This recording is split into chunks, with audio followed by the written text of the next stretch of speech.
আসসালামু আলাইকুম দর্শক, আমন্ত্রণ জানাচ্ছি জাগো স্পোর্টসে। সাথে আছে আমি মারিয়াম হাবিবা। শুরুতেই জানিয়ে দেব সংবাদ শিরোনাম। স্পেনে বাংলাদেশকে কাবু করার পরিকল্পনা ভেস্তে যাচ্ছে ভারতের। 2025 আইসিসি চ্যাম্পিয়ন্স ট্রফি গাদ্দাফি স্টেডিয়ামে নেই ভারতের পতাকা, সোশ্যাল মিডিয়ায় তোলপাড়। সাকিবের প্রশ্নে এখন গুরু ফাহিমও বিরক্ত। স্পেনের সব ওভার ও উইকেট নিয়ে বিশ্ব রেকর্ড ওমানের। শুনছিলেন সংবাদ শিরোনাম, এবারে বিস্তারিত। চ্যাম্পিয়ন্স ট্রফিতে একমাত্র দল হিসেবে নিজেদের সবগুলো ম্যাচ দুবাইয়ে খেলবে ভারত। এখানকার উইকেট অনেকটা ধীর ও নিচু বাউন্সার হওয়ায় ভারত তাদের 15 সদস্যের স্কোয়াডে স্পিনার রেখেছে 5 জন। বার্তাটা পরিষ্কার, দুবাইয়ে বাড়তি স্পিন ধরবে পিচ। তবে এই পরিকল্পনা নিয়ে ভারত দল গড়লেও এখন শোনা যাচ্ছে ভিন্ন কথা। আগামী 20 ফেব্রুয়ারি টুর্নামেন্টে নিজেদের প্রথম ম্যাচে বাংলাদেশের বিপক্ষে মাঠে নামবে ভারত। স্বাভাবিকভাবেই ধারণা করা হচ্ছিল একাদশে বাড়তি স্পিনার খেলাবে ভারত, সেই সংখ্যা 3 জনেরও বেশি হতে পারে। অন্যদিকে বাংলাদেশের স্কোয়াডে স্পিনার সংখ্যা মাত্র 3 জন। ম্যাচে নামার আগে তাই স্পিন নিয়ে কিছুটা দুশ্চিন্তায় থাকতে হচ্ছে দলকে। তবে এর মাঝেই সুখবর মিলেছে।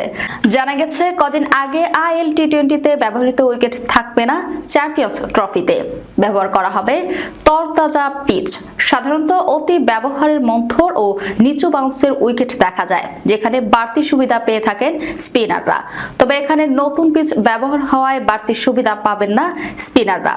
উইকেট পরিচর্যা সম্পর্কে জানার শোনা আছে এমন একটি সূত্র ভারতীয় বার্তা সংস্থা পিটিআইকে জানিয়েছে এমন তথ্য। সূত্রের বরাত দিয়ে বলা হয়েছে, দুবাই আন্তর্জাতিক ক্রিকেট স্টেডিয়ামে 10টি পিচ আছে।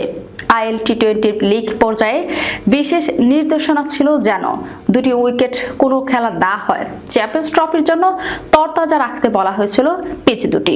নকআউট ম্যাচের এই 2 উইকেটের কোনটি ব্যবহার করা হয়েছিল কিনা জানা নেই। তবে মূল ব্যাপারটি হলো অতি ব্যবহারে উইকেট যাতে মন্থর ও নিচু বাউন্সে না হয় এবং ম্যাচ বিরক্তিকর না হয়ে ওঠে সেটা নিশ্চিত করার চেষ্টা করা হয়েছে। তরতাজা উইকেটে ব্যাটসম্যান ও বোলাররা সময় সহায়তা পেতে পারে। এমনটি হলে ভেস্তে যেতে পারে ভারতের স্কোয়াডের বাড়তি স্পিনার রাখার পরিকল্পনা। সুবিধা পেতে পারে ভারতের বিপক্ষে খেলা বাকি দলগুলো। এখন দেখার অপেক্ষা সত্যি সেটি হয় কিনা। 2025 আইসিসি চ্যাম্পিয়ন্স ট্রফি গাদ্দাফি স্টেডিয়ামে নেই ভারতের পতাকা, সোশ্যাল মিডিয়ায় তোলপাড়। চ্যাম্পিয়ন্স ট্রফির দামামা বাজতে আর মাত্র কয়েকদিন বাকি। তবে আসর শুরুর আগে পাকিস্তান ভারত ক্রিকেট দ্বৈরথের উত্তাপ ছড়িয়ে পড়েছে মাঠের বাইরে। রোববার লাহোরের গাদ্দাফি স্টেডিয়ামে চ্যাম্পিয়ন্স ট্রফির প্রস্তুতি ইভেন্টে অংশগ্রহণকারী 7টি দেশের পতাকা উঠতে দেখা গেলেও অনুপস্থিত ছিল ভারতের ত্রিবর্ণ পতাকা। মুহূর্তে এই দৃশ্য ভাইরাল হয়ে যায় সামাজিক যোগাযোগ মাধ্যমে। সমর্থকরা এটিকে পাকিস্তান ক্রিকেট বোর্ডের কৌশলগত জবাব হিসেবে দেখছেন, যা ভারতীয় ক্রিকেট বোর্ডের পাকিস্তানে গিয়ে খেলতে না চাওয়ার সিদ্ধান্তের প্রতি প্রতিক্রিয়া। দীর্ঘ টানাপোড়েনের পর শেষ পর্যন্ত ভারতের ম্যাচগুলো দুবাইয়ে আয়োজনের সিদ্ধান্ত হয়। তবে নকআউট পর্বে ভারত পৌঁছালে সেমিফাইনালে ও ফাইনালের ভেন্যু নিয়ে আবারও অনিশ্চয়তা তৈরি হয়েছে। ক্রিকেট মাঠের লড়াই শুরুর আগেই দুই দেশের এই কূটনৈতিক যুদ্ধ আরও একবার প্রমাণ করল ভারত পাকিস্তান দ্বৈরথ কখনোই শুধু খেলা নয়, আবেগ, রাজনীতি, গৌরবের মিশ্রণ। এখন দেখার বিষয় এই উত্তেজনার আগুন মাঠে কতটা প্রভাব ফেলে। দেশের ক্রিকেটের সার্বিক পরিস্থিতি নিয়ে আলোচনা করতে জাতীয় দলের সাবেক অধিনায়কদের সঙ্গে এক মতবিনিময় সভার আয়োজন করেছে বাংলাদেশ ক্রিকেট বোর্ড। সবাই সাবেক অধিনায়কদের সঙ্গে আলোচনায় ছিলেন বিসিবির সভাপতি ফারুক আহমেদ, বোর্ড পরিচালক নাজমুল আবেদিন ফাহিম সহ অন্যরা। সভা শেষে মিরপুর হোম অফ ক্রিকেটে বিসিবি পরিচালক ফাহিম কথা বলেছেন। সভা ও চ্যাম্পিয়ন্স ট্রফি প্রসঙ্গে গণমাধ্যমের সঙ্গে কথা বলেছেন। এ সময় সাকিব আল হাসানকে প্রশ্ন করতে বিরক্ত ঝরেছে তার কণ্ঠে। তিনি পাল্টা প্রশ্ন ছুড়ে দিয়ে বলেন, না এটা কি করতেই হবে, না এটা কি করতেই হবে। সাকিবকে নিয়ে আর কোনো প্রশ্ন? ধন্যবাদ। সাকিব অধিনায়কদের সঙ্গে সভায় মূলত বাংলাদেশ প্রিমিয়ার লিগের সদ্য সমাপ্ত মৌসুম নিয়ে আলোচনা করেছেন বিসিবি কর্মকর্তারা। ফাহিম জানান যে বিপিএলটা হচ্ছে সেটা নিয়ে কথা বলেছি, সামনের বছর আমাদের খেলাটাকে কিভাবে সাজাতে পারি বা তাদের মতামতগুলো কি। আগের অধিনায়করা ছিল এখানে, মজার ব্যাপার আমাদের বর্তমান লিটন কুমার দাস, মুমিনুল হক, সৌরভ তারাও এখানে ছিল। এখানে ক্রিকেটের কি অবস্থা তারা সবচেয়ে ভালো জানে।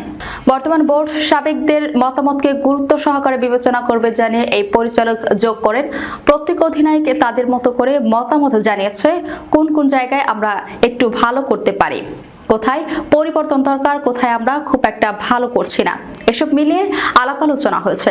আমরা অবশ্যই এই বোর্ড সে আলোচনাকে খুবই গুরুত্ব দেব, সেটার উপর ভিত্তি করে হয়তো কিছু কিছু সিদ্ধান্ত হবে, হয়তো আমরা সামনে দেখতে পাবো ক্রিকেট মাঠে বা সামনের ক্যালেন্ডারগুলোতে। ক্রিকেট ইতিহাসে বিরল এক কীর্তি করেছে ওমান। কোনো পেসারকে ব্যবহার না করে প্রতিপক্ষকে অল আউট করার নজির আগে আন্তর্জাতিক ক্রিকেটে দেখা যায়নি। তবে নামিবিয়ার বিপক্ষে ওয়ানডে বিশ্বকাপ লিগ 2 এর ম্যাচে ওমান সেই অনন্য ইতিহাস করে ফেলল।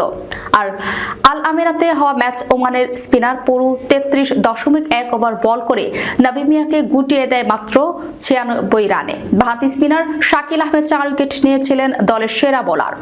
19 রানে 4 উইকেট হারিয়ে ধুঁকতে থাকা নামিবিয়াকে কিছুটা টেনে তুলে যান নিকোল লফটি ইটন, যার 30 রানের ইনিংসে ছিল দলের পক্ষে সর্বোচ্চ। ওমানের এই কীর্তিপুরুষদের ওয়ানডে ইতিহাসের প্রথমবার ঘটলো যেখানে কোনো দল একটিও পেস ওভার না করে প্রতিপক্ষকে অল আউট করলো। এর আগে পুরুষদের ক্রিকেট এমন কোনো একবার হয়েছিল, তবে সেটি মাত্র 5.2 ওভার স্থায়ী ছিল। 2020 সালে নেপালের বিপক্ষে যুক্তরাষ্ট্রের 2 স্পিনার টিমিল প্যাটেল ও নুসতুল কেনজিগের মাত্র 36 রানে পুঁজি নিয়ে এমন কৌশল নিয়েছিল। নারী ক্রিকেট দুইবার এমন ঘটনা ঘটালেও দুটি ছিল ব্যর্থ রান টিফেল। তবে ওমানই প্রথম দল যারা স্পিন দিয়ে প্রতিপক্ষকে অল আউট করে ম্যাচ জিতেছে। লক্ষ্য ছোট হলেও সহজ জয়ে যেতে পারেনি ওমান। ওপেনার আমির কালিম ও যতীন্দর সিং 42 রানের জুটি করেন। তবে নামিবিয়ার অধিনায়ক গেরহার্ড উরাসমাস ও 33 রানে 5 উইকেট নিয়ে ম্যাচ জমিয়ে দেন। এক পর্যায়ে 87/8 হয়ে গেলে মনে হচ্ছিল ম্যাচ হাতছাড়া হয়ে যেতে পারে, তবে শেষ পর্যন্ত ধৈর্য ধরে খেলে জয় নিশ্চিত করে ওমান। এটি সাম্প্রতিককালে স্পিনারদের মধ্যে গড়া দ্বিতীয় বড় রেকর্ড। এর আগে দক্ষিণ আফ্রিকার ফ্র্যাঞ্চাইজি টুর্নামেন্টে এসএ টি20তে পার্ল রয়্যালস একটি ইনিংসে 20 ওভার স্পিন দিয়ে করে প্রথম দল হিসেবে ইতিহাস গড়ে। তবে ওমানের অর্জন আরো বড়, কারণ এটি আন্তর্জাতিক ক্রিকেট ঘটলো এবং তারা ম্যাচও জিতেছে। বিবর্তনের সঙ্গে সঙ্গে স্পিনারদের ভূমিকা বাড়ছে, কিন্তু একটিও পেসার ছাড়া কোনো দলকে অল আউট করার নজির এই প্রথম দেখা গেল, তাও ওয়ানডের মতো ফরম্যাটে। দর্শক, যাবার আগে শিরোনামগুলো জানিয়ে দেব আরো একবার। স্পেনে বাংলাদেশকে কাবু করার পরিকল্পনা ভেস্তে যাচ্ছে ভারতের। 2025 আইসিসি চ্যাম্পিয়ন্স ট্রফি গাদ্দাফি স্টেডিয়ামে নেই ভারতের পতাকা, সোশ্যাল মিডিয়ায় তোলপাড়। সাকিবের প্রশ্নে এখন গুরু ফাহিমও বিরক্ত। স্পেনের সব ওভার ও উইকেট নিয়ে বিশ্ব রেকর্ড ওমানের। এই ছিল এখনকার মতো। পরবর্তী সংবাদ দেখার আমন্ত্রণ রইল। ধন্যবাদ সবাইকে। আল্লাহ হাফেজ।